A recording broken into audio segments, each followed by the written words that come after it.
Birthday से पहले उन्होंने जिस तरह से पोस्टर लगवाए, उससे ये कयासबाजी हुई कि अन्नामलाई बीजेपी छोड़ सकते हैं।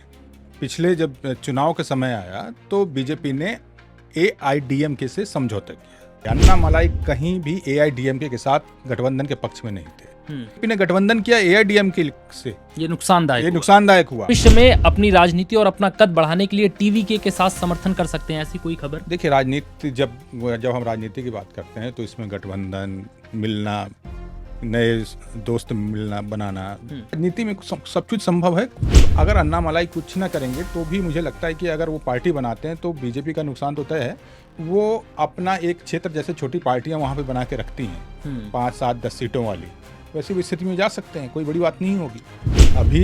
अभी आए हैं वीएल संतोष से मुलाकात हुई है थोड़ी देर पहले, फिर अभी नितिन नवीन से भी मुलाकात हो चुकी है, शाम को वो अमित शाह से भी मिलेंगे। पर मुझे लगता है कि जब वो बड़े नेताओं से मिल रहे हैं और जब अमित शाह से मिलेंगे तो मुझे नहीं लगता कि वो नई पार्टी जैसी स्थिति में बनाने के लिए वो जाके ब्लैकमेल करने की स्थिति में वो नहीं है। और उनका एक छवि है कि वो राष्ट्रीय नेताओं को या पार्टी को ब्लैकमेल करें। तमिलनाडु की राजनीति के कद्दावर नेता और पूर्व बीजेपी के प्रदेश अध्यक्ष के अन्नामलाई क्या बीजेपी छोड़ने वाले हैं? तमिलनाडु की राजनीति में इस वक्त ये खबर सुर्खियों में है। क्या है पूरा मामला? हमारे साथ मौजूद है हमारे सहयोगी विश्वनाथ सुमन जी, बताएंगे आपको।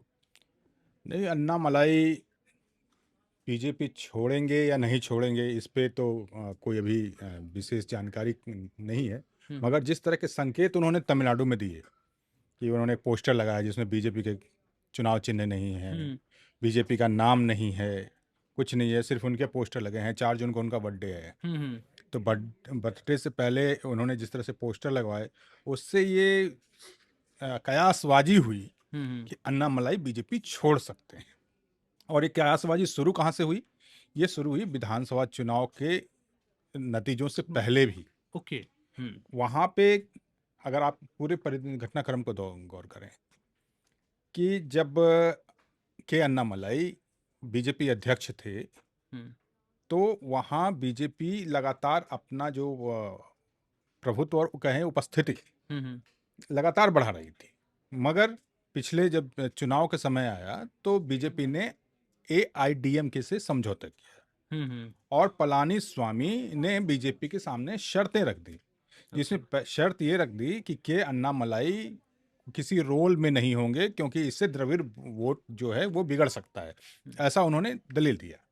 तो बीजेपी ने शर्तें मान ली और शर्तें माना तो क्या, अन्नामलाई को विधानसभा का टिकट भी नहीं मिला, उनके क्षेत्र से नहीं मिला। कोयम्बटूर की उनका एक गढ़ माना जाता है, कोयम्बटूर में उनको टिकट भी नहीं मिला।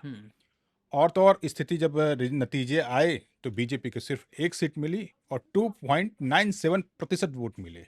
तो पार्टी ने कुल मिलाकर अन्नामलाई को नजरअंदाज करने की कोशिश की, या एक कद्दावर नेता को इस तरीके से ट्रीट करना शायद ये नाराजगी का कारण कहीं हद तक बन रहा है? देखिए कि इसको नजरअंदाज नहीं, एक गठबंधन की मजबूरियां, जैसे जैसे उस दौर में पलानी स्वामी शर्तें रखते गए बीजेपी मानती चली गई और उसमें कहीं ना कहीं इस पूरी प्रक्रिया में अन्नामलाई साइडलाइन हो गए। पहले इसके चक्कर में उन्होंने प्रदेश अध्यक्ष बदला, तमिलनाडु बीजेपी के प्रदेश अध्यक्ष बदले गए, फिर विधानसभा में टिकट नहीं दिया। अन्नामलाई गठबंधन के विरोधियों में से रहे हैं क्योंकि वो अपनी ताकत पे भरोसा रखते हैं। वो मानते हैं कि एक बीजेपी का अपना जनाधार होना चाहिए, अपना नेतृत्व होना चाहिए। और 2024 के लोकसभा चुनाव में अन्नामलाई ने इसको साबित किया था। उस समय बीजेपी को 11% से ज्यादा वोट मिले थे तमिलनाडु में, जो फिर से 2026 में घट के 2.97% पे चली गई। तो ये पूरे जब आप समीकरण देखते हैं तो अन्नामलाई की नाराजगी स्वाभाविक है। जो आदमी फाइटर है, जो आदमी पार्टी को खड़ा कर रहा है, अब बीजेपी को द्रविड़ राजनीति में स्पेस दे रहा है, ऐसे नेता को आप इग्नोर नहीं कर सकते। मगर उनका लगातार उनको इग्नोर किया गया। अब क्या है, चुनाव खत्म हो गए हैं, अब लोकसभा का चुनाव भी दूर है। अब उनकी स्थिति क्या होगी? चर्चा बहुत कुछ रही, चर्चा रही कि उनको पार्टी में बड़ा पद दिया जाएगा, उनको उपाध्यक्ष बनाया जाएगा, तमिलनाडु का प्रेसिडेंट भी बना सकते हैं प्रदेश का, तो कई राज्यसभा भी जा सकते हैं, मैंने कई तरह की कयासबाजियां लगी। मगर जिस तरह से तमिलनाडु की राजनीति है, अगर आप उसको गौर करें तो देखें कि वहाँ पे एक ब्रांड वैल्यू होती है नेता की। जयललिता की थी, करुणानिधि की थी, अभी स्टालिन की है, टीवी के विजय की चीफ थलपति विजय की है, और जब आप थोड़ी देर बैक जाएं 2 साल 3 साल पहले, तो अन्नामलाई ने भी अपना एक ब्रांड वैल्यू क्रिएट किया था। एक चीज और, अभी अन्नामलई ने नितिन नवीन के साथ मुलाकात की है। क्या लग रहा है, पार्टी उनको मना पाएगी या फिर वो अपना पक्ष रखने गए हैं कि भाई जिस तरीके से मेरे साथ बर्ताव हुआ या जो मुझे पार्टी से उम्मीद थी वो सारी चीजें नहीं मिल पा रही हैं। तो ऐसे में खबरें हैं कि अब वो तमिलनाडु में एक बड़ा आंदोलन करेंगे, एक जन आंदोलन जिसमें तमाम लोगों को जोड़ेंगे और इस तरीके से अपनी एक नई पार्टी की शुरुआत करेंगे। तो तो क्या बीजेपी के लिए ये खतरनाक हो सकता है?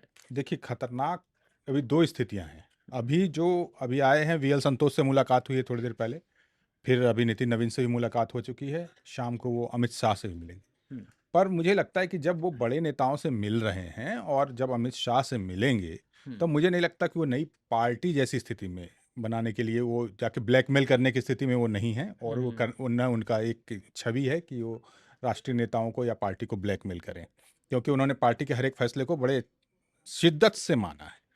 तो मुझे नहीं लगता कि वो ब्लैकमेल, हाँ, ये हो सकता है कि अब वो अपने कुछ प्रस्ताव लेके गए हों, जिसमें उनकी छवि, उनका जो रोल, वो डिफाइन हो, कि ऐसा ना हो कि फिर आप गठबंधन कर लें, फिर कुछ फैसले कर लें और उनको बैकड्रॉप में जाना पड़े। उनकी तो मेहनत पर पानी भी फिर रहा है कई हद तक। सवाल ये भी है कि 234 सदस्यों वाली विधानसभा में बीजेपी सिर्फ एक सीट, ये कहीं हद तक बीजेपी के लिए निराशाजनक भी है, क्योंकि बीजेपी को अन्नामलई से जितनी उम्मीदें थी, क्योंकि बीजेपी में बड़ा चेहरा वही है जो तमिलनाडु की राजनीति में उभर सकते थे। बीजेपी को उम्मीद थी कि एक अच्छी शुरुआत होगी, कम से कम 4-5 सीटों की तो कम यही से कम। यही जो अन्नामलाई की नाराजगी के कारण, यही अन्नामलाई कहीं भी एआईडीएमके के साथ गठबंधन के पक्ष में नहीं थे। हम्म, अन्नामलाई खुद की ताकत, बीजेपी को, उनको वहाँ पिछली विधानसभा में बीजेपी के 4 विधायक थे, इस विधानसभा में 1 विधायक है। अन्नामलाई ने जिस तरह से वोट प्रतिशत को लोकसभा चुनाव में बढ़ाया था, 11.25 था शायद, तो अगर उस वोट प्रतिशत तक अगर बीजेपी को कायम रख पाते, तो बीजेपी की सीटें कम से कम 7 से 10 होती। मगर बीजेपी ने गठबंधन किया एआईडीएमके से, ये नुकसानदायक ये हुआ। नुकसानदायक हुआ। हाँ। अन्नामलाई के जो स्टैंड है उसके खिलाफ जाकर अन्नामलाई का कोई आप कहें कि इस पूरे चुनाव में इस्तेमाल नहीं किया गया। उन्होंने अपनी नाराजगी भी दिखाई थी, वो चुनाव में काफी देर से आए थे।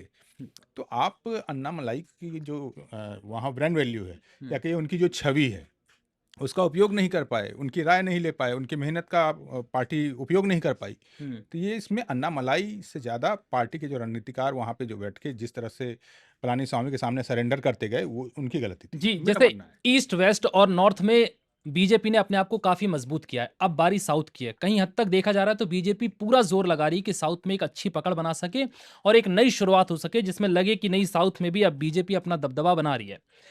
इस कड़ी में अगर अन्नामलई बीजेपी का साथ छोड़ देते हैं, आज की मीटिंग के बाद शायद जिस उम्मीद से वो गए हैं अगर वो नहीं हासिल होती है और वो अपना पक्ष रखते हैं कि भाई ऐसी परिस्थितियों में हम बीजेपी के साथ नहीं रह सकते, ये उनका खुद का फैसला हो सकता है। तो ऐसे में उनका अलग होना क्या बीजेपी के लिए नुकसान का सौदा होगा या बीजेपी को इससे कोई फर्क नहीं पड़ेगा? देखिए, राष्ट्रीय राजनीति में तो बीजेपी को कोई फर्क नहीं, हम्म, मगर तमिलनाडु और साउथ की राजनीति में बीजेपी को बड़ा फर्क पड़ने वाला है, क्योंकि अब अन्नामलाई का जो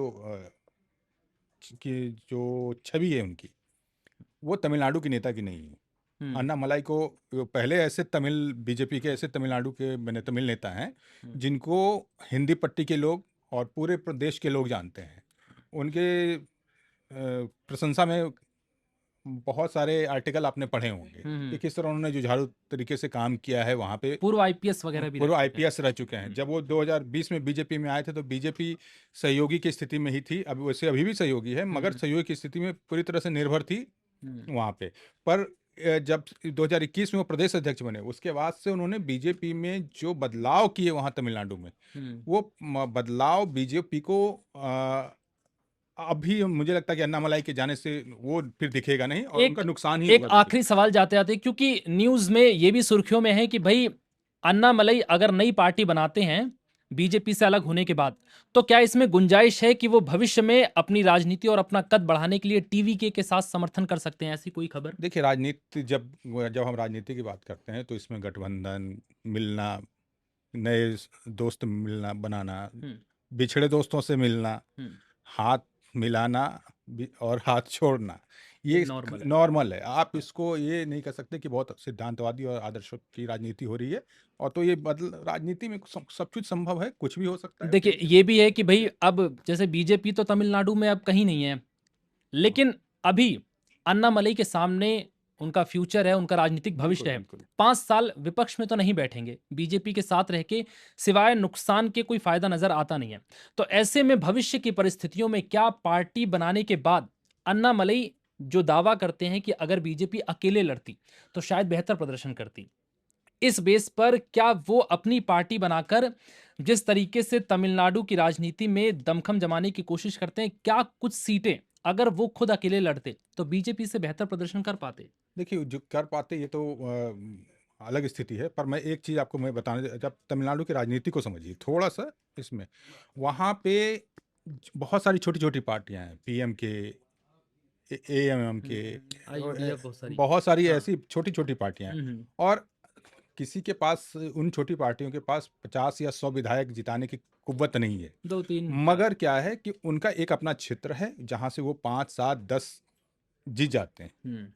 और अन्नामलाई जिस तरह से कोयम्बटूर और उसके आसपास के इलाकों में जिस तरह से उन्होंने मेहनत की, जो उनका वोट प्रतिशत उन्होंने दिखाया है, अगर वो, एक चीज़ और मैं जोड़ना चाहूँगा, ब्रांड वैल्यू, वहाँ हर एक नेताओं की ब्रांड वैल्यू है। हर एक नेता की, भले वो छोटी पार्टी का हो या बड़ी पार्टी का हो, उनके समर्थकों के बीच उनकी एक वैल्यू है। और उसका एक चुनावी कीमत भी है कि वो जीतेंगे। तो अगर अन्नामलाई कुछ ना करेंगे तो भी मुझे लगता है कि अगर वो पार्टी बनाते हैं तो बीजेपी का नुकसान तो तय है। वो अपना एक क्षेत्र, जैसे छोटी पार्टियां वहां पे बना के रखती हैं, 5, 7, 10 सीटों वाली, वैसी भी स्थिति में जा सकते हैं, कोई बड़ी बात नहीं होगी। जी बिल्कुल। तो आपने सुना अन्नामलई इस वक्त फिलहाल दिल्ली में है, बीजेपी के अध्यक्ष नितिन नवीन के साथ उन्होंने मुलाकात की है, लेकिन सवाल अब भी सवाल बना हुआ है कि क्या अन्नामलई बीजेपी छोड़ने वाले हैं या फिर गृह मंत्री अमित शाह मुलाकात के बाद, नितिन नवीन के साथ मुलाकात के बाद क्या कुछ इस तरीके की बातें निकलकर सामने आएंगी कि नहीं, अन्नामलई कहीं नहीं जा रहे, वो बीजेपी के साथ हैं? क्या बीजेपी उन्हें मनाने में कामयाब होगी? क्योंकि जिस तरीके से उनके पोस्टर दिख रहे हैं, जिस तरीके से उनकी गाड़ियां बिगैर बीजेपी के झंडे के नजर आ रही हैं, ये सवाल लाजमी है कि क्या बीजेपी से उनकी नाराजगी है, क्या वो बीजेपी छोड़ने वाले हैं? इन तमाम अटकलों के बीच तमिलनाडु की राजनीति में इस वक्त ये सियासी घमासान मचा हुआ है। फिलहाल अब देखना होगा कि दिल्ली में चल रही बैठकों का असर तमिलनाडु की राजनीति पर किस तरह से पड़ता है। मेरे साथ थे विश्वनाथ सुमन जी, मैं विवेक पाल। फिलहाल इस वीडियो में इतना ही।